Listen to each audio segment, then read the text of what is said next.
Hello and welcome, my dear student. Welcome again to your educational platform. So आज हम discuss करने वाले हैं hydrogen spectrum and spectral series. देखो बेटा, इससे पहले हमने क्या स्टडी किया था? हमने बोर मॉडल अच्छे से स्टडी किया था, जिसमें हमने बोर के पोस्टुलेट से लेकर के उसकी जितनी एडवांटेजेस थी, उसकी लिमिटेशंस वगैरह हमने डिस्कस किया था लास्ट लेक्चर में। आज हम ये सीखेंगे कि कोई भी इलेक्ट्रॉन अगर ट्रांजिशन करता है, या ये कहें कि आउटर ऑर्बिट से वो इनर ऑर्बिट में अगर गिरता है, फॉल करता है, तो उस केस में जो एनर्जी प्रोड्यूस करता है, जो कि एक ईएम वेव भी होती है, तो उनकी वेवलेंथ क्या रहने वाली है, या ये कहें सीधे तौर पे कि वो स्पेक्ट्रल लाइंस कितने कितने वेवलेंथ की होगी, ये हम सीखेंगे। स्पेक्ट्रल सीरीज के बारे में हम सीखेंगे। क्योंकि बोर का जो मॉडल था वो बेसिकली हाइड्रोजन या हाइड्रोजन लाइक एटम्स के लिए दिया गया था। सो यहां पे भी हम वैसे तो स्टडी करेंगे हाइड्रोजन एटम के लिए, बाकी किसी एटम के लिए भी आप इसको निकाल सकते हो। तो चलो स्टार्ट करते हैं। सबसे पहले मैं हाइड्रोजन के स्पेक्ट्रम या स्पेक्ट्रल सीरीज पे जाऊं, उससे पहले हम सीखेंगे कि बेसिकली आयनाइजेशन एनर्जी क्या होता है, आयनाइजेशन पोटेंशियल क्या होता है। एक दूसरी चीज एक्साइटेशन एनर्जी और एक्साइटेशन पोटेंशियल के बारे में सीख लेते हैं। देखो, सबसे पहले अगर हम बात करें आयनाइजेशन एनर्जी का क्या मतलब है। आयनाइजेशन एनर्जी का मतलब, मान लो मेरे पास में भाई एक, अगर हम एक एटम की बात करें, ये न्यूक्लियस है और ये इसके ऑर्बिट है। मान लो एक ऑर्बिट में से एक इलेक्ट्रॉन को अगर अपने को निकालना है, तभी तो जाके वो एटम आयनाइज होगा, यानी उस पे आयन आएगा, चार्ज आएगा। सो बेसिकली किस ऑर्बिट से आप इलेक्ट्रॉन निकाल रहे हो, ठीक है, कितनी एनर्जी चाहिए, that energy is known as ionisation energy. तो basically ionisation energy is the minimum amount of energy required to eject an electron from the orbit of an atom. किसी ऑर्बिट के, ठीक है, किसी एटम के ऑर्बिट से एक इलेक्ट्रॉन को निकालने के लिए कम से कम जो एनर्जी चाहिए, उसको हम क्या बोलते हैं? उसकी आयनाइजेशन एनर्जी। अब अपने को पता है कितनी एनर्जी देनी पड़ेगी, क्योंकि हम पहले लेक्चर्स में स्टडी कर चुके हैं। किसी भी इलेक्ट्रॉन की जो एनर्जी होती है वो -13.6 Z square divide by n square हमने स्टडी किया था। इतनी एनर्जी होती है, इलेक्ट्रॉन वोल्ट में हमने कैलकुलेट किया था। और हाइड्रोजन एटम के लिए जेड की वैल्यू 1 हो जाएगी। तो अपने को यह पता है कि उसकी आयनाइजेशन एनर्जी से हमारा क्या मतलब होगा। सिंपली यही एनर्जी, बस नेगेटिव साइन हटा दीजिए यहां से, यानी जो बाइंडिंग एनर्जी बनेगी वही उसकी आयनाइजेशन एनर्जी है किस्म से। अब आयनाइज करना है, इसका मतलब मुझे क्या करना है, इस एनर्जी के अंदर सिंपली मुझे करना क्या है, ये जो -13.6 डिवाइड बाई एन स्क्वायर है, जेड की वैल्यू 1 पुट कर दी है, इसमें इतनी ही एनर्जी हम ऐड कर देते हैं। इतनी ही एनर्जी अगर हम ऐड कर दें, ठीक है, तो ये बेसिकली इक्वल टू 0 हो जाएगा। और हमें पता है जब भी कोई इलेक्ट्रॉन एटम से बाहर निकलेगा तो उसकी मैक्सिमम एनर्जी कितनी हो जाएगी? 0 हो जाएगी। तो यानी एटम हमारा आयनाइज हो जाएगा। So ionisation energy means the minimum amount of energy required to eject an electron from the orbit of an atom. So ये, अब जैसे मान लो मेरे पास में n इज टू 1 है, तो यहां पे आयनाइजेशन एनर्जी इसकी निकालनी है। तो सिंपली आपको -13.6 डिवाइड बाई एन की वैल्यू यहां 1 पुट कर दी। जेड के लिए, हाइड्रोजन एटम की अगर बात कर रहा है तो जेड इज इक्वल्स टू 1, 1 का स्क्वायर आप करोगे, ठीक है, तो बेसिकली आ जाएगा -13.6 इलेक्ट्रॉन वोल्ट एनर्जी आ रही है, ठीक है। और आयनाइजेशन एनर्जी है तो माइनस का साइन यहां से बस हटा दीजिए सिंपली, सिर्फ आंसर यही हो जाएगा। यानी कहने का मतलब जो है ये आयनाइजेशन एनर्जी हो गई इसकी। सेकंड ऑर्बिट से निकाल रहे हो तो सेकंड ऑर्बिट में जो इलेक्ट्रॉन होगा उसकी एनर्जी कितनी हो सकती है सेकंड ऑर्बिट से, तो हम लिखेंगे 13.6 डिवाइड बाई एन स्क्वायर, यानी 2 का स्क्वायर, और जेड स्क्वायर, जेड की वैल्यू 1 लेके चल रहे हो। सो बेसिकली आएगा 13.6 अपॉन 4, या ये लिखें 3.4 इलेक्ट्रॉन वोल्ट्स एनर्जी जो है चाहिएगी एटम को आयनाइज करने में, अगर वो सेकंड ऑर्बिट में इलेक्ट्रॉन है तो।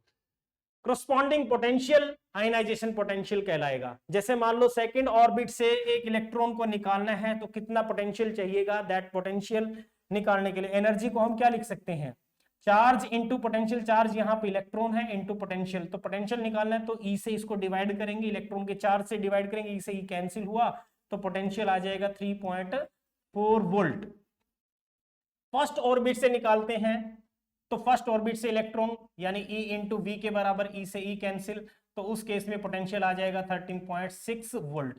तो ये तो हुआ ionization energy and ionization potential. Short में समझ में आ गया होगा, कई बार क्वेश्चन आते भी होते हैं, इन पे भी बच्चा जो है कंफ्यूज हो जाता है। पहला कंफ्यूजन तो दूर कर लीजिए, एनर्जी को हम यहाँ इलेक्ट्रॉन वोल्ट में ले रहे हैं, एनर्जी की यूनिट इलेक्ट्रॉन वोल्ट है, 1.6 इंटू 10⁻⁻19 जूल के बराबर होता है 1 इलेक्ट्रॉन वोल्ट, और पोटेंशियल हमेशा वोल्ट में मेजर किया जाता है, तो ये कंफ्यूजन दूर रखिए। तो अब बात आती है इससे नेक्स्ट आता है excitation energy and excitation potential. तो बेटा इसको समझने के लिए हम सबसे पहले फिर वही एक एटम की स्ट्रक्चर को समझते हैं। ये मेरे पास में एक एटम है जिसके अराउंड इलेक्ट्रॉन रिवॉल्व कर रहे होंगे।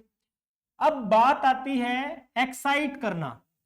एक्साइट करने का मतलब है कि उसकी ग्राउंड स्टेट से किसी भी एक्साइटेड स्टेट में ले जाने के लिए कम से कम कितनी एनर्जी चाहिए, उस एनर्जी को हम क्या बोलेंगे, एक्साइटेशन एनर्जी। अब उसका वो फर्स्ट एक्साइटेशन है, सेकंड एक्साइटेशन है, थर्ड एक्साइटेशन है, वो एक अलग बात हुई।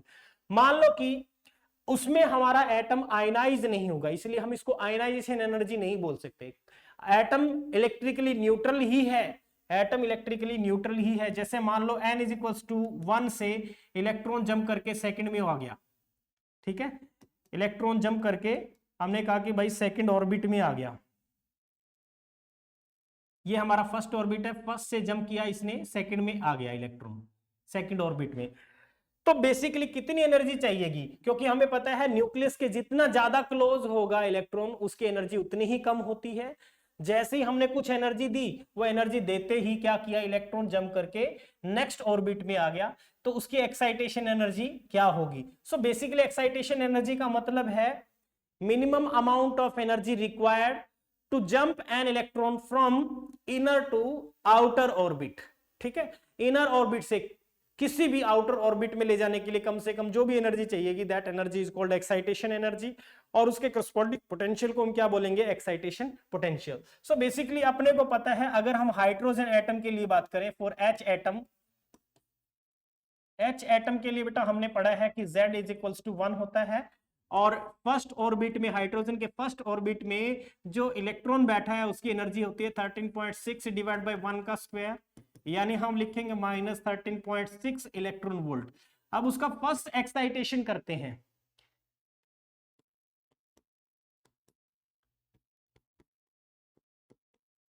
फर्स्ट एक्साइटेशन जैसे ही करेंगे, यानी हम ये कहेंगे कि n इज इक्वल्स टू 1 से n इज इक्वल्स टू 2 में लेके जा रहे हैं, n इज इक्वल्स टू 1 से उसको n इज इक्वल्स टू 2 में लेके जा रहे हैं, तो एनर्जी कितनी होगी सेकंड ऑर्बिट में, तो हम लिखेंगे -13.6 डिवाइड बाय 2 का स्क्वायर, और ये कितना आता है, हमने अभी कैलकुलेट भी किया था, -3.4 इलेक्ट्रॉन वोल्ट आ गया।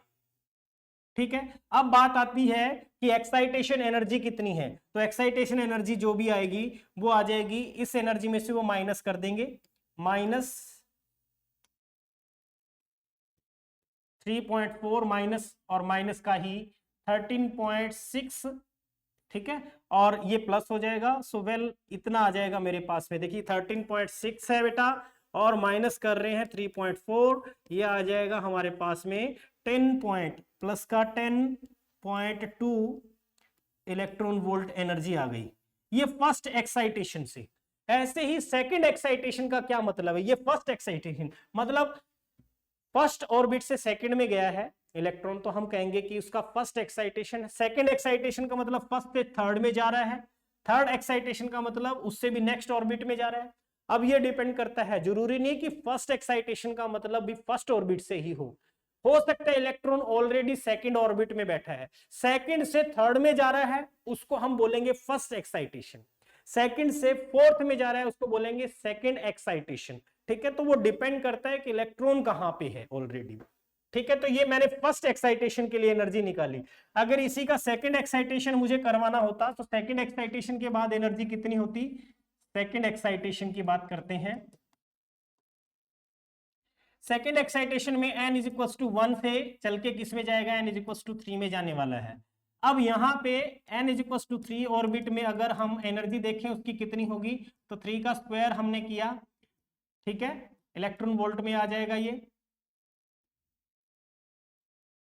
3 का स्क्वायर 9 हो जाएगा, माइनस 13.6 डिवाइड बाई 9, तो ये आ गया 1.54 इलेक्ट्रॉन वोल्ट, इतना आ गया। ये थर्ड ऑर्बिट में जब पहुंचेगा तो उसकी एनर्जी इतनी हो जाएगी। तो सेकंड एक्साइटेशन में एनर्जी कितनी स्पेंड होगी, मतलब मुझे इलेक्ट्रॉन को फर्स्ट से थर्ड में लेके जाना है, सेकंड एक्साइटेशन करवाना है, तो कितनी एनर्जी यूज होगी, वो एनर्जी होगी E is equals to E3 minus E1, और E3 है मेरे पास में माइनस का 1.54 और माइनस का ही 13.6, ठीक है, तो ये कितना आ जाएगा, 13.6 है माइनस का, इसमें ये प्लस का हो जाएगा क्योंकि, ठीक है, प्लस का हो जाएगा, तो मेरे पास में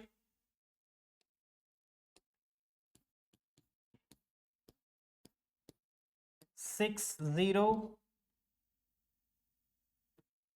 तो ये इतनी एनर्जी लगेगी, E is equals two plus की 12.06 इलेक्ट्रॉन वोल्ट एनर्जी यूज होगी बेटा।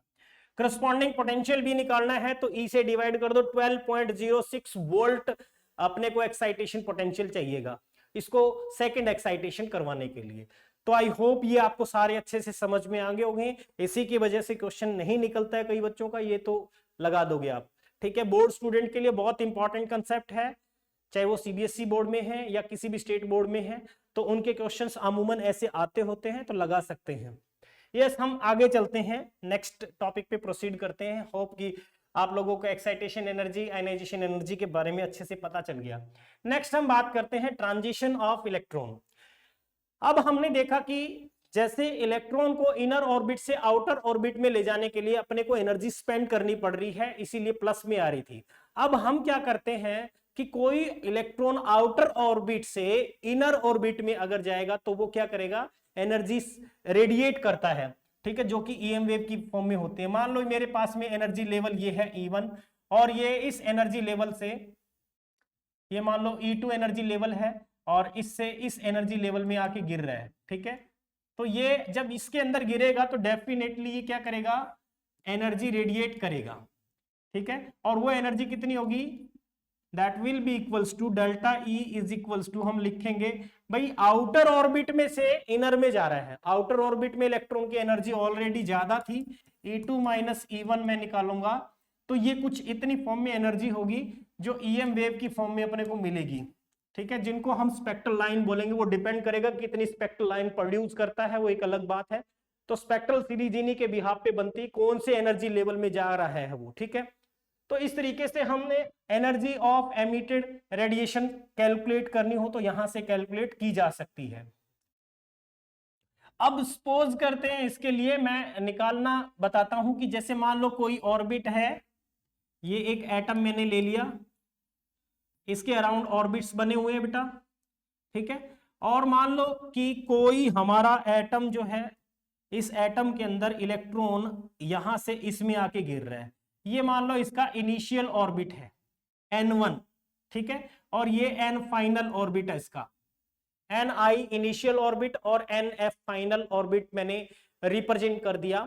तो बेसिकली यहां पे एनर्जी अगर एमिटेड रेडिएशन की मुझे निकालनी है तो that will be E equals to, मैं क्या लिखूंगा, इनिशियल जो है वो ज्यादा होगी, कितनी एनर्जी प्रोड्यूस होगी, इनिशियल ज्यादा है और फाइनली कम होगी क्योंकि ऑर्बिट के काफी क्लोज जा रहा है वो, तो हम लिखेंगे E initial minus E final, ठीक है। इसको ऐसे कैलकुलेट कर सकते हैं। अब इनकी वैल्यू क्या होने वाली है उसको भी हम समझ लेते हैं। इन एनर्जी कितना होता है, -13.6 divide by N initial square into Z square, और माइनस में ही आ जाएगा 13.6 Z square upon N final square, ये बन जाएगा।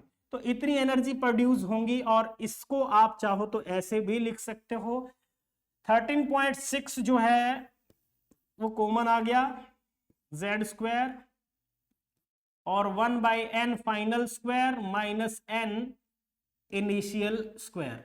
मतलब कौन से क्वांटम नंबर कौन से ऑर्बिट में जा रहा है, फाइनल ऑर्बिट में, तो इस तरीके से इतनी एनर्जी होगी, इतनी एनर्जी होगी। फॉर हाइड्रोजन एटम अगर हम बात करें तो जेड की वैल्यू 1 हो जाएगी। ठीक है, तो आप ट्रांजिशन जो है इस तरीके से कैलकुलेट कर सकते हो, कितनी एनर्जी जो है एमिटेड रेडिएशंस की कितनी होगी, इनसे आप आराम से कैलकुलेट कर सकते हो। नेक्स्ट पॉइंट समझते हैं बेटा, अब क्या चीज है। इसके बाद फ्रीक्वेंसी, जो एमिटेड रेडिएशन होगी उनकी फ्रीक्वेंसी क्या होने वाली है, तो इसको रिलेट करने के लिए यही फॉर्मूला हमारा इंपॉर्टेंट है। इसको हम एज इट इज वहां यूज कर लेते हैं। अभी हमने पढ़ा कि एनर्जी जो है एमिटेड रेडिएशन की कितनी है, वो है 13.6 Z square into 1 upon final square minus 1 upon initial square, ये हमने कह दिया। ठीक है, ये एन फाइनल का मतलब जिस ऑर्बिट में आके गिर रहा है, और एन जो काउंटिंग करते हैं न्यूक्लियस की तरफ से काउंटिंग करते हैं, न्यूक्लियस की तरफ से 1, फिर next orbit second, next orbit third and so on. तो ये तो था एनर्जी, बट एनर्जी को हम लिख सकते हैं एच न्यू, एच न्यू लिख सकते हैं। सो एच न्यू अगर आपको पता चल गया तो न्यू फ्रीक्वेंसी हमें निकालनी है। Frequency will be equals to 13.6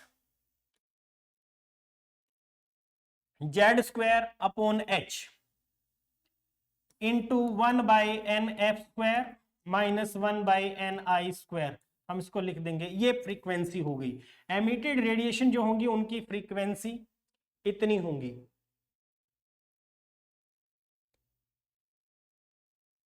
ठीक है, इसी से वेवलेंथ भी कैलकुलेट कर सकते हो आप। इसी से वेवलेंथ कैसे कैलकुलेट करेंगे भाई, अगर फ्रीक्वेंसी का स्पेक्ट्रम आपको पता चल गया, फ्रीक्वेंसी पता चल गया भाई कैसे निकालनी है, तो फ्रीक्वेंसी किसके बराबर होता है,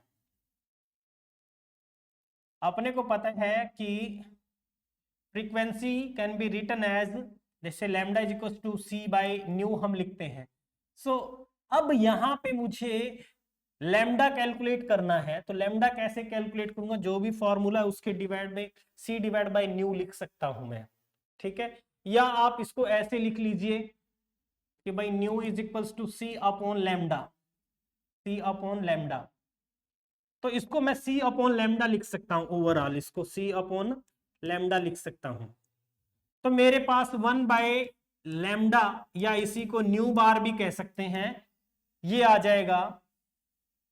सी को इसके नीचे ले आते हैं, 13.6 Z square divide by c h, ठीक है, और इंटू में 1/n(f) square minus 1/ni square, ये आ जाएगा। इसको वेव नंबर बोलते हैं हम, इसको क्या बोलते हैं, वेव नंबर। ठीक है, इसको वेव नंबर बोलते हैं। इसी से जो भी आंसर आएगा उसके आप लैम्डा भी कैलकुलेट कर सकते हो। वेव नंबर को और थोड़ा सिंप्लीफाई किया जा सकता है, CH³ वगैरह बना करके इसको रीडबर्ग कांस्टेंट में कन्वर्ट कर सकते हैं, बाद में हम डिस्कस करेंगे, अभी इतना समझ आ गया होगा। ये फ्रीक्वेंसी है और वेवलेंथ है। अब बात आती है नंबर ऑफ स्पेक्ट्रल लाइंस कितनी प्रोड्यूस होंगी। देखो भाई, किस ऑर्बिट से किस ऑर्बिट में आके गिर रहा है, ठीक है, तो स्पेक्ट्रल लाइंस कैसे कैलकुलेट करते हैं, कितनी स्पेक्ट्रल लाइन प्रोड्यूस होंगी, ये कैसे कैलकुलेट किया जाता है। तो number of spectral line produce करने का आप फॉर्मूला लिख लीजिए, n2 minus n1 plus 1 into n2 minus n1 upon 2। ये एक जनरल फॉर्मूला है, इसको अप्लाई भी करके देखते हैं।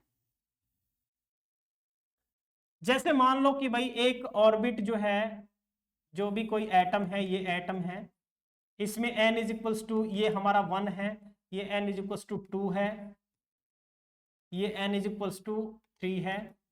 ठीक है, कोई थर्ड से फर्स्ट में आके गिर रहा है, थर्ड से फर्स्ट में आके गिर रहा है, तो n1 जिसको मैं बोल रहा हूं वो तो है 1, और n2 जिसको बोल रहा हूं वो कितना है 3। कहां से आके गिर रहा है, 3 से आके गिर रहा है। तो इसमें आप पुट कीजिए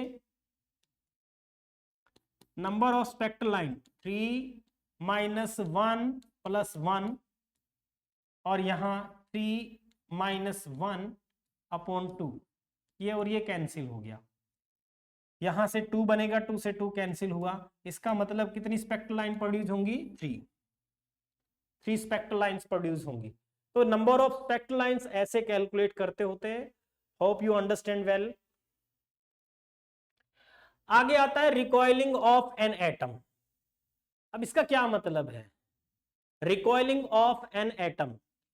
देखो, जब बेसिकली क्या होता है कि मान लो हमने अभी स्पेक्ट्रल लाइंस प्रोड्यूस की, ठीक है, एनर्जी जो है रेडिएट होती है, एनर्जी रेडिएट होती है। जैसे ही एनर्जी रेडिएट होंगी, अपने को पता है वो स्पेक्ट्रल लाइंस होंगी, उसकी कुछ एनर्जी होती है पर्टिकुलर, ठीक है। अब अपने को क्या कैलकुलेट करना? Recoiling of an atom. जैसे ही ट्रांजिशन होगा इलेक्ट्रॉन का ट्रांजिशन होगा, मतलब क्या है इसका कि इलेक्ट्रॉन जैसे ही आउटर ऑर्बिट से इनर ऑर्बिट में गिरेगा तो वो क्या करता है? एटम को रिकॉइल करता है, ठीक है। और एटम रिकॉइल इसलिए करता है क्योंकि वो मोमेंटम को कंजर्व रखना चाहता है।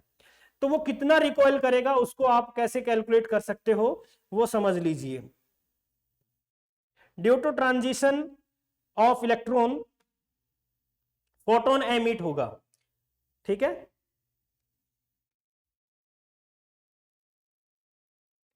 इसको आप ये समझ लीजिए, ड्यू टू जो ट्रांजिशन हो रहा है इलेक्ट्रॉन का, ट्रांजिशन का मतलब आउटर ऑर्बिट से इलेक्ट्रॉन इनर ऑर्बिट में गिर रहा है, due to transition of electron photon is emitted. और अगर फोटोन एमिट होगा तो एटम क्या करेगा? रिकॉइल्स।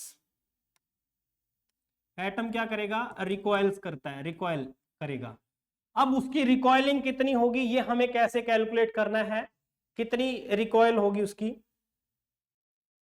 Recoil momentum of atom is equals to momentum of photon के बराबर लिख सकते हैं। यानी सीधे सीधे ये कह सकते हो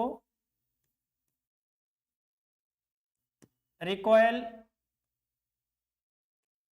momentum of atom must be equals to momentum of photon. अगर फोटोन निकलेगा, जिस डायरेक्शन में फोटोन निकलेगा, एटम को उसके ठीक अपोजिट डायरेक्शन में क्या करना पड़ेगा? रिकॉइल करना पड़ेगा। फोटोन का मोमेंटम हम ऑलरेडी डी ब्रोगली हाइपोथेसिस के अंदर स्टडी कर चुके हैं। लैम्डा स्टडी किया था, याद करो, लैम्डा आपने स्टडी किया था। Lambda is equals to h by p, तो p is equals to h upon lambda हम लिख सकते हैं। और अभी अभी हम पढ़ के भी आए हैं, अभी अभी हम पढ़ के आए हैं, ये मोमेंटम मैं लिख सकता हूं एच बाय लैम्डा, और H by lambda, 1 by lambda की वैल्यू कितनी थी? 1 बाय लैम्डा की वैल्यू ये पड़ी, 1 by lambda 13.6 Z square upon c H.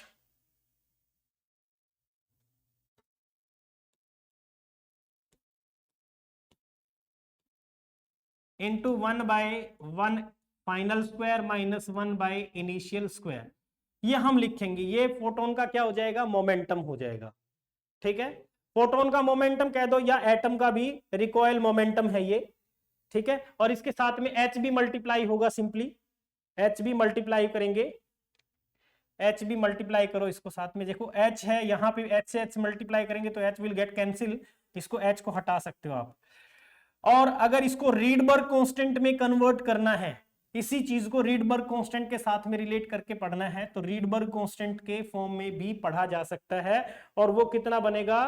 H R Z square, H R Z square into 1 by final minus 1 by initial square. मतलब आप ये momentum use कर सकते हो रीडबर्ग की टर्म में। रीडबर्ग कांस्टेंट क्या है वो ऑलरेडी हम पढ़ चुके हैं। रीडबर्ग कांस्टेंट की value 1.09 into 10 raise to the power 7 पर मीटर होती है, ठीक है, रीडबर्ग कांस्टेंट। अब रिकॉइल एनर्जी भी आपसे पूछता है, रिकॉइल एनर्जी कितनी होगी? अगर आपने रिकॉइल मोमेंटम एटम का निकाल लिया तो रिकॉइल एनर्जी कितनी होगी ये भी आप कैलकुलेट कर सकते हो। एनर्जी का फॉर्मूला कितना होता है, E इज इक्वल टू हमने पढ़ा है P square by 2m, P square by 2m, और P आपने कैलकुलेट कर लिया, P आपने कैलकुलेट कर लिया तो सिंपली आपको यहां पे कोई दिक्कत नहीं आनी चाहिए। P की वैल्यू कितनी हो जाएगी, h square upon twice of m into lambda square, और 1 बाय लैम्डा स्क्वायर की वैल्यू पुट करना चाहते हो तो वो भी कैलकुलेट हो जाएगा। तो इतनी एनर्जी आप कह सकते हो रिकॉइल जो एटम होगा उसकी रिकॉइलिंग एनर्जी कितनी होगी। ठीक है,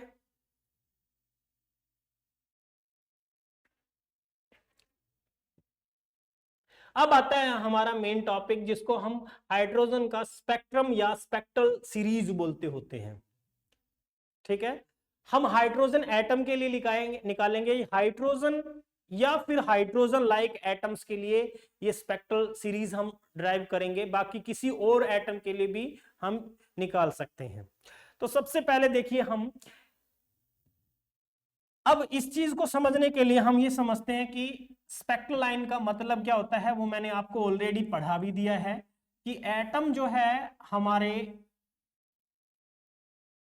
एटम के अंदर आउटर से इनर ऑर्बिट में इलेक्ट्रॉन जब फॉल करेगा तो जनरली रेडिएशंस एमिट होती हैं, वो वे भी हो सकता है विजिबल स्पेक्ट्रम में हो, अल्ट्रावायलेट हो या इंफ्रारेड हो। ठीक है, वो डिपेंड करेगा कौन सा स्पेक्ट्रल लाइन प्रोड्यूस कर रहा है। तो मान लेते हैं कि भाई ये इनिशियल है, ये इनिशियल ऑर्बिट है, और जिस ऑर्बिट में वो आके गिरेगा उसको हम फाइनल ऑर्बिट कह देते हैं। मान लो ये इसका एन इनिशियल है और ये फाइनल है।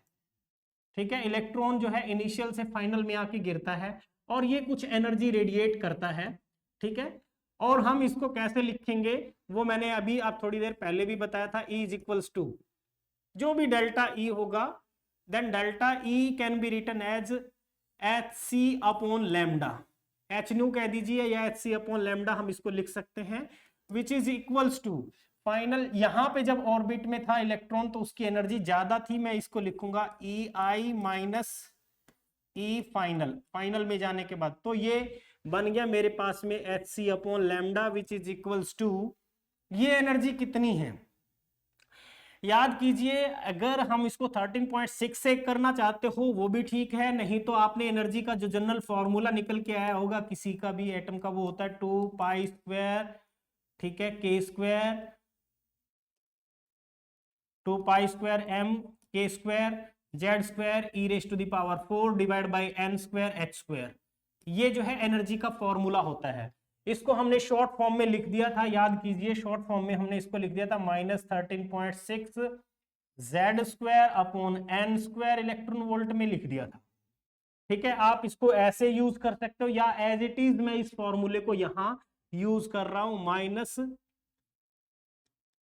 -2 pi square m k square Z square e raise to the power 4 divide by n कौन सा है इनिशियल स्क्वायर एच स्क्वायर, और माइनस की एनर्जी फिर इसके लिए भी लिखूंगा तो वो बन जाएगी प्लस, और यहां पे 2 pi square m k square Z square e raise to the power 4 divide by n final square और एच स्क्वायर। तो बेटा ये आ गया हमारे पास में रिजल्ट। इस रिजल्ट के बिहाफ पे अब हम नेक्स्ट जो है मैं 1 बाय वेव नंबर निकालता हूं, वेव नंबर कह दीजिए इसको, या न्यू बार हम लिख सकते हैं 1 by lambda which is equals to h c को हम यहां नीचे ले आएंगे, ये प्लस की टर्म है मैं इसको आगे ले आऊंगा, तो मेरे पास आ जाएगा 2 pi square m k square Z square e raise to the power 4 divide by c h cube, और यहां पे टर्म आ जाएगी 1 by n final square minus 1 by n initial square, और ये सारी टर्म क्या है बेटा, ये सारी टर्म हमारी रीडबर्ग कांस्टेंट है, ये सारी टर्म जो है रीडबर्ग कांस्टेंट है, यानी कैपिटल आर हम इसको लिखेंगे रीडबर्ग कांस्टेंट। ठीक है, तो ये छोटे छोटे पॉइंट्स है जो आपको टिप्स पे रहेंगे, बहुत अच्छी बात है। तो मैं इसको nu bar is equals to 1 by lambda is equals to Rydberg constant 1 by final orbit square minus n initial square. ये हमने फ्रीक्वेंसी लिख दिया। अब इस फॉर्मूले के बेस पे कौन सी स्पेक्ट्रल लाइन प्रोड्यूस होती हैं उनको भी चेक कर लेते हैं। तो ये आपके सामने फिगर मैंने ऑलरेडी बना रखा है क्योंकि टाइम कंज्यूमिंग है। मैंने एक एटम लिया है जिसमें एक first orbit n is equal to 1, ठीक है,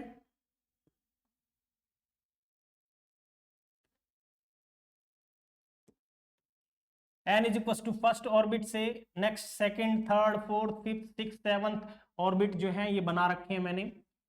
अगर इलेक्ट्रॉन फर्स्ट ऑर्बिट में आके गिर रहा है, चाहे वो सेकंड से गिरा हो या थर्ड से गिरा हो, फोर्थ से गिरा हो या nth से गिरा हो, लेकिन गिर वो फर्स्ट ऑर्बिट में रहा है, तो जो सीरीज प्रोड्यूस होती है उसको हम लेमन सीरीज बोलेंगे। जो एनर्जी प्रोड्यूस होती है वो लेमन सीरीज के अंदर काउंट होती हैं। इसी तरीके से second n is equals to 2 में अगर कोई इलेक्ट्रॉन आके गिर रहा है, चाहे वो थर्ड से आके गिरा हो, फोर्थ से, फिफ्थ से, nth से, तो जो एनर्जी प्रोड्यूस होंगी उनको हम क्या बोलेंगे? बामर सीरीज। उनको बामर सीरीज बोलेंगे। n इज इक्वल्स टू 3 में अगर फॉल कर रहा है इलेक्ट्रॉन, फोर्थ से गिर सकता है, फिफ्थ से गिर सकता है, सिक्स से, nth से गिर सकता है, तो वो पास्चन सीरीज में आती है। और n इज इक्वल्स टू 4 में अगर इलेक्ट्रॉन आके गिर रहा है, फोर्थ ऑर्बिट में अगर इलेक्ट्रॉन गिर रहा है, ठीक है, वो इनफाइनाइट से भी आके गिर सकता है, फिफ्थ से भी आ सकता है, सिक्स से भी आ सकता है, तो उसको हम ब्रैकेट सीरीज। और फन सीरीज में इलेक्ट्रॉन हमारे फिफ्थ ऑर्बिट में आके गिरता है, चाहे वो सिक्स से गिर सकता है, सेवंथ से गिर सकता है, सिक्स से, सेवन से, nth से, इनफाइनाइट से गिर सकता है। लेकिन कभी भी इलेक्ट्रॉन जो है इनर से आउटर ऑर्बिट में गिरेगा तो एनर्जी प्रोड्यूस नहीं करेगा, ये आपको भी पता है। सो वेल, हम सबसे पहले तो बात करने जा रहे हैं अब लेमन सीरीज की। इसमें हम सबसे पहले डिस्कस करते हैं लेमन सीरीज। तो बेटा लेमन सीरीज में सारे पॉइंट्स ध्यान से समझना। लेमन सीरीज के अंदर n जो इनिशियल है हमारा, इनिशियल क्या होने वाला है? फाइनल तो पक्का है, फाइनल तो पक्का है कि वो फर्स्ट में जाएगा। इनिशियल क्या होगा? Second, third, fourth, fifth and so on, infinite से कहीं से आ सकता है, लेकिन फाइनली वो गिरेगा किसमें? फर्स्ट में। तभी लेमन सीरीज प्रोड्यूस होंगी। और हम वेव नंबर अगर यहां से निकाल के देखें, nu bar which is equals to 1 by lambda and hence equals to Rydberg constant 1 upon n final square, यानी 1 का स्क्वायर माइनस 1 बाय इनिशियल। कोई भी इनिशियल से आया हो, चाहे वो सेकंड से, थर्ड से, फोर्थ से, ठीक है, फर्स्ट से फर्स्ट में गिरेगा तो कभी भी इलेक्ट्रॉन एनर्जी प्रोड्यूस नहीं करेगा, ठीक है, ये आपको भी पता है। इसमें जो एनर्जी प्रोड्यूस होती है, रेडिएशंस प्रोड्यूस होती हैं, वो यूवी लाइट होती है, यूवी रेज होंगी, यूवी रेज होंगी। और इसमें लैम्डा मैक्सिमम कितना होगा? लैम्डा मैक्सिमम कितना प्रोड्यूस हो सकता है? वेवलेंथ मैक्सिमम कितनी प्रोड्यूस हो सकती है? मैक्सिमम हमेशा तभी प्रोड्यूस होगी उससे नेक्स्ट वाले ऑर्बिट से अगर आके गिर रहा है तभी, क्योंकि आपको पता है कि इलेक्ट्रॉन, मान लो ये फर्स्ट ऑर्बिट और ये इस ऑर्बिट से इसमें आगे गिरेगा तो एनर्जी का डिफरेंस बहुत ज्यादा है। जितने एनर्जी का डिफरेंस उतनी ज्यादा फ्रीक्वेंसी, फ्रीक्वेंसी ज्यादा तो मतलब वेवलेंथ कम होगी। तो जितना ज्यादा दूर वाले ऑर्बिट से इलेक्ट्रॉन आएगा उसकी वेवलेंथ उतनी ही कम होगी, और जितने क्लोज वाले ऑर्बिट से आएगा उसकी वेवलेंथ उतनी ही ज्यादा होगी। तो मैक्सिमम वेवलेंथ जो है n इज इक्वल टू 1 में आ रहा है, तो 2 में से अगर आया होगा तो उसमें मैक्सिमम वेवलेंथ, मैक्सिमम वेवलेंथ के लिए फाइनली तो 1 में गिर रहा है, लेकिन n इनिशियल जो होगा वो 2 होगा। तो ये वैल्यू हम इसमें पुट करके निकालेंगे, तो अल्टीमेटली मेरे पास में रिजल्ट आ जाएगा। मैं यहां लिख रहा हूं r इंटू 1 स्क्वायर यानी 1 ही हो गया, माइनस 1 बाय इनिशियल स्क्वायर यानी 4, 2 का स्क्वायर करेंगे 4 हो जाएगा, 4 minus 1 3r by 4, 1 by lambda के बराबर है ये। तो लैम्डा मैक्सिमम कितना हो जाएगा? 4/3r, 4/3r ये मैक्सिमम होगा। और लैम्डा मिनिमम कितना बनेगा बेटा? लैम्डा मिनिमम बनेगा जब वो इनफाइनाइट से आएगा, जब वो इनफाइनाइट ऑर्बिट से आके फर्स्ट ऑर्बिट में गिर रहा होगा। तो ऐसे केस में r के बराबर आ गया, तो यानी 1/r लिखूंगा मैं, 1/r होगा उस केस में, ठीक है, 1/r। तो ये मिनिमम और मैक्सिमम वेवलेंथ कैसे निकाल रहा हूं, ये आपको समझ आ गया होगा, ठीक है। 4/3r, ठीक है। और lambda maximum to the lambda minimum अगर कोई पूछता हो तो वो भी बना लेना।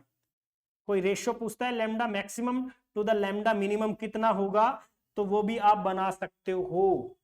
4/3, तो ये 4/3 आ रहा है बेटा, ये 4/3 बनेगा।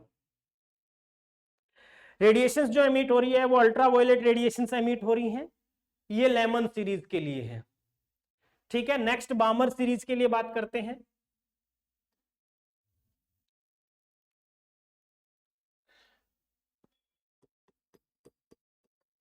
सेकंड है बामर सीरीज।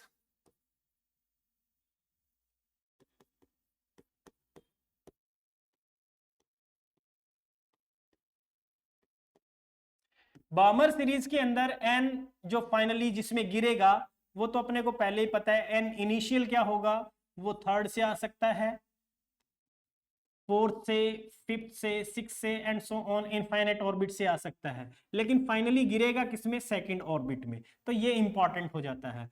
इसमें अब वेव नंबर हम कैसे निकालेंगे, 1/λ is equals to Rydberg constant, और 1/इनिश यहाँ पे फाइनल का स्क्वायर यानी 2 का स्क्वायर करेंगे अपने को यहाँ पे, -1/n इनिशियल स्क्वायर। ये लैम्डा आप निकाल सकते हो यहां से, या वेव नंबर निकाल सकते हो।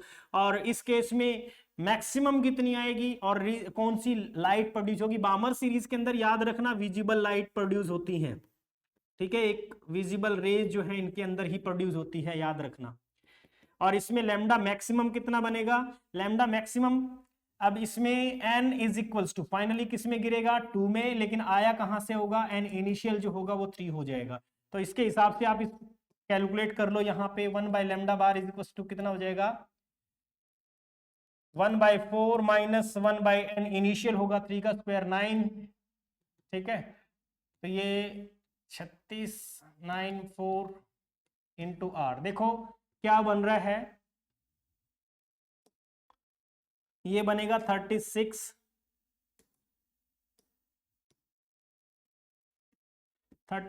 Upon 5r। तो ये लैम्डा मैक्सिमम बनेगा, और लैम्डा मिनिमम कितना आ जाएगा, मिनिमम कहां से आएगा, इनफाइनाइट ऑर्बिट से आएगा। इनफाइनाइट का square infinite, something upon infinity 0 हो जाएगा। तो ये r/4 बनेगा, r/4 यानी 4/r, तो ये 4/r बनेगा। और कोई आपसे पूछता है lambda maximum over lambda minimum का रेशियो क्या बनेगा, तो बना सकते हो भाई, बना सकते हो। r से तो r कैंसिल हो रहा है, 5 9/4, 9/5 रेशियो आ जाएगा, 9/5 रेशियो आ जाएगा। तो इस तरीके से आप कैलकुलेट कर सकते हो इसको, ठीक है। विजिबल रेज जो है प्रोड्यूस होंगी, ये बामर सीरीज। नेक्स्ट आता है तीसरी सीरीज, कौन सी थी, तीसरी सीरीज को हम पासचेन सीरीज बोलते हैं।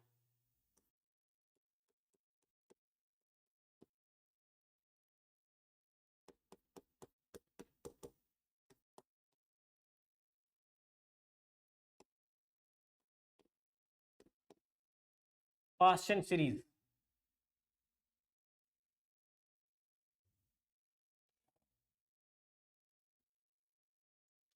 ठीक है।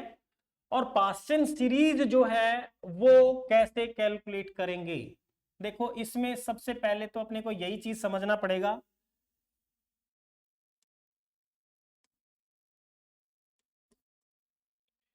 एन इनिशियल क्या बनने वाला है, ये तंग करेगा,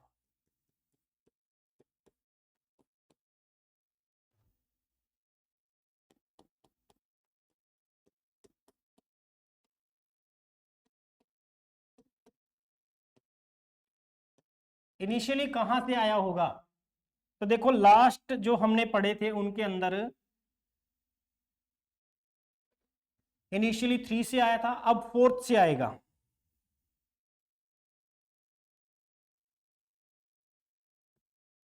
फोर्थ से आ सकता है, 5th से, 6th से, 7th and so on infinite से, और फाइनली गिरेगा किसमें, वो थर्ड ऑर्बिट में आके गिरेगा। तो अब इसमें इस केस में अपने को पता चल जाएगा कि भाई न्यू बार कैसे कैलकुलेट करेंगे, 1/λ वेव नंबर जिसको हम कह सकते हैं Rydberg constant, 1/n final square यानी 3 का स्क्वायर लेंगे, minus 1/n initial square. Initial का स्क्वायर जो है यहाँ पे कोई भी हो सकता है, फोर्थ से भी आ सकता है, फिफ्थ से भी, सिक्स से भी, तो मैंने n इनिशियल स्क्वायर ले लिया यहाँ पे।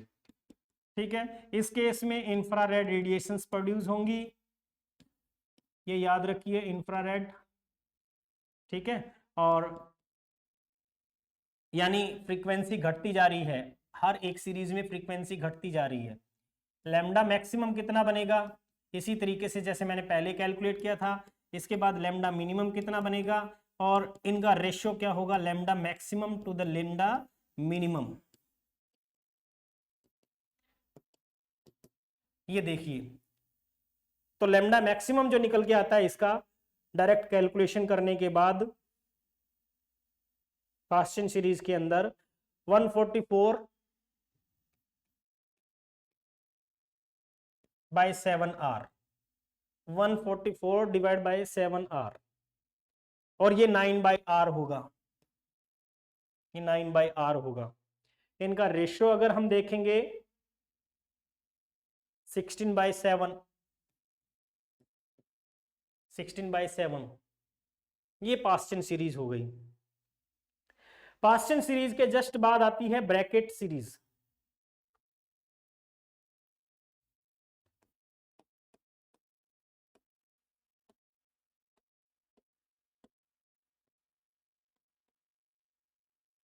ब्रैकेट सीरीज में n इनिशियली जो है कहां से आएगा, फिफ्थ से आ सकता है, six, seven, eight and so on infinite से आ सकता है, लेकिन फाइनली गिरेगा किसमें, फोर्थ में गिरेगा, ये याद रखिए, फोर्थ में गिरेगा। ठीक है, तो यहाँ पे वेव नंबर न्यू बार या 1/λ is equals to Rydberg constant 1 final square, यानी 4 का स्क्वायर होगा यहाँ पे, माइनस n इनिशियल कोई भी हो सकता है।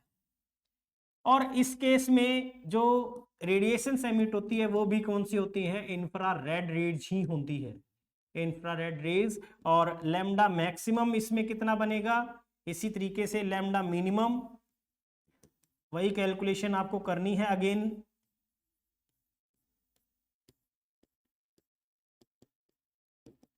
ठीक है, तो ये डायरेक्ट लिख लीजिए, मैंने जैसे आपको कैलकुलेट करना बताया वैसे आप कैलकुलेट कर सकते हो। ठीक है, मैं यहाँ डायरेक्ट लिख रहा हूँ 400/9r, ये तो बनेगा 400 डिवाइड बाई 9r। ठीक है, डायरेक्ट लिख रहा हूं मैं, लेकिन निकालने कैसे हैं ये आपको पता चल गया होगा, 16/r, ये 16/r, और इनका रेशियो हम अगर निकालेंगे तो रेशियो आ जाएगा 25/9, 25/9। ठीक है, ये ब्रैकेट सीरीज थी। नेक्स्ट लास्ट सीरीज जो आती है वो है फंड सीरीज।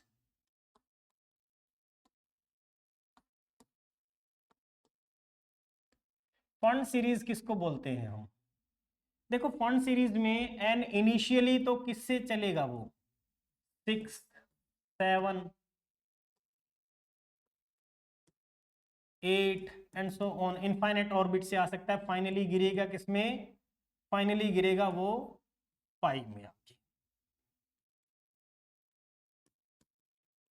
वेव नंबर या 1/λ की वैल्यू हम निकालेंगे, रीडबर्ग कांस्टेंट 1/1 nf स्क्वायर लेंगे, यानी 5 का square, minus 1/n initial square. ठीक है, और यहां पे भी इंफ्रारेड रेडिएशन ही होंगी, फार इंफ्रारेड कह सकते हैं। ठीक है बेटा, और इस केस में लैम्डा जो मैक्सिमम बनेगा वो कितना होगा, फिर आता है लैम्डा मिनिमम कितना होगा, और फिर आता है lambda maximum to the lambda minimum का रेशियो कितना बनने वाला है। तो ये कितना होगा इसको हम कैलकुलेट कर सकते हैं डायरेक्ट, मैं यहाँ डायरेक्ट लिख रहा हूँ, आप कैलकुलेट करने का तरीका मैंने आपको बता दिया। 900/11r, इसमें आ जाएगा 900 डिवाइड बाई 11r। ठीक है, और जो मिनिमम है वो आ जाएगी 25/r। ठीक है, और इनका रेशियो जो बनता है वो बनता है 36/11, 36/11। ठीक है, तो ये सारी सीरीज थी जो हमने अच्छे से स्टडी की। अच्छा, एक क्वेश्चन इसमें कई बार जो है, ये मैंने कैसे निकाला फिर से बता देता हूं। जैसे मैक्सिमम कब होगी, जैसे फिफ्थ में आगे गिर रहा है तो 6 से आया होगा, तो आप इसको 1/λ इज इक्वल्स टू 1/25 हो गया, ये तो -6 का स्क्वायर 36। इसको सोल्व करेंगे, इनटू में r है, सोल्व करके लैम्डा निकालोगे तो इतना आ जाएगा। ठीक है, और मिनिमम निकालना है उस केस में 1/∞, समथिंग अपॉन इन्फिनिटी 0 हो जाएगा, सिर्फ ये लेना पड़ेगा, तो डायरेक्ट निकाल सकते हैं ऐसे। तो ये तो थी सीरीज। ठीक है, कैसी रेज प्रोड्यूस होती हैं, मैक्सिमम वेवलेंथ कितनी होगी, मिनिमम वेवलेंथ कितनी होगी। इससे एक चीज और आपको समझ में आया होगा कि लैम्डा जो है वो फंड सीरीज में सबसे ज्यादा होगा, उसके बाद घटती हुई चलेगी वेवलेंथ, फिर फंड सीरीज के बाद ब्रैकेट सीरीज, उसके बाद वेवलेंथ ऑफ पास चेन आ जाएगी, उसके बाद वेवलेंथ ऑफ बामर सीरीज, उसके बाद वेवलेंथ ऑफ हम लिखेंगे लेमन सीरीज। ठीक है, तो ये बेसिकली इनका ऑर्डर है वेवलेंथ का। फ्रीक्वेंसी का ऑर्डर इसी का रेसिप्रोकल होगा, ये आपको कहने की जरूरत नहीं है, खुद से पता है। ठीक है, एक चीज और पूछी जाती है, एक चीज और पूछी जाती है, वो क्या है, जैसे एच अल्फा निकालना है फॉर लेमन सीरीज, मान लो उसने बोल दिया for Lyman series H alpha calculate करना है, तो कैसे कैलकुलेट करेंगे। अपने को ये पता है एच अल्फा का मतलब क्या है, एच बीटा का मतलब क्या है, एच गामा का मतलब क्या है। कई बार बोर्ड लेवल के क्वेश्चन में ऐसा क्वेश्चन देखा गया था। ठीक है, तो उसमें एच अल्फा का मतलब है, जैसे एन फाइनली गिरेगा किसमें, फर्स्ट में गिरेगा लेमन सीरीज के अंदर, आया कहां से है, अगर बिल्कुल नेक्स्ट से आया है, इनिशियल 2 है, तो इसको मैं एच अल्फा बोलूंगा। एन फाइनली किस में गिर रहा है, फर्स्ट में गिर रहा है, लेकिन आया कहां से है, थर्ड से आया है, इसको एच बीटा बोलेंगे। इसी तरीके से फोर्थ से आके अगर गिरा है तो एच गामा बोलेंगे। फिर बामर सीरीज के लिए भी सेम ऐसे ही, बामर सीरीज के लिए मैं लिखूंगा एच अल्फा का मतलब क्या होगा, बामर के अंदर फाइनली गिरेगा किसमें, सेकंड में, लेकिन एन इनिशियल कितना होगा, 3 से सेकंड में आया होगा, इसको बोलेंगे एच अल्फा बामर सीरीज का। एच बीटा का मतलब क्या होगा कि एन आई जो है वो 4 होगा, 4 से फर्स्ट सेकंड में गिरेगा। एच गामा का मतलब क्या होगा, फिफ्थ से सेकंड में आके गिरेगा। ठीक है, तो उसकी वेवलेंथ निकालनी है। सो मेनली ये है जो स्पेक्ट्रल सीरीज है हाइड्रोजन एटम की। ठीक है, तो इस तरीके से आप बाकी सारी चीज निकाल सकते हो। यहां पे मैंने देखो कहीं पे भी Z² नहीं लिया, ये सिर्फ हाइड्रोजन एटम के लिए लेके चला हूं मैं। सब फॉर्मूले के अंदर अगर Z² और लगा देंगे तो बाकी किसी भी एटम के लिए आप निकाल सकते हो। तो ये थी स्पेक्ट्रल लाइन। आई होप आपको सारा अच्छे से समझ में आ गया होगा। अब आप क्वेश्चंस लगाओगे तो क्वेश्चन भी लगेंगे इन टॉपिक के। तो उम्मीद करते हैं कि आप अच्छे से हमारे साथ इसी तरीके से पढ़ते रहेंगे और हमें इसी तरीके से प्रमोट करते रहेंगे। इसी दुआओं के साथ, इन्हीं उम्मीदों के साथ आज का लेक्चर यहीं समाप्त होता है। बने रहिए एग्जाम हट के साथ, फिर नए लेक्चर के साथ हाजिर होंगे। तब तक के लिए जय हिंद।